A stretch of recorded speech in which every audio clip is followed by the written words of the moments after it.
एक कलश घेतला, त्यामध्ये अर्धा तांब्या पाणी घेतलेलं आहे, त्याच्यामध्ये थोडे तांदूळ घेतले आहेत, तुरवा टाकला आहे थोडा, एक सुपारी आणि एक नाणं असं या कलशामध्ये सगळं आपण टाकलेलं आहे.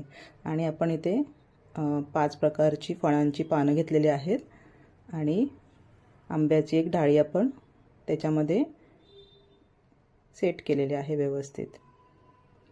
आता आपण एक नारळ घेऊन त्याच्यावरती हळदी कुंकू लावून त्याच्यामधून ठेवणार आहोत.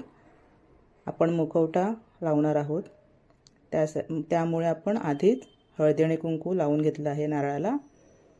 आता आपण सजावटीचं जे साहित्य आहे ते सगळं आपण लावून घेणार आहोत कलशाला.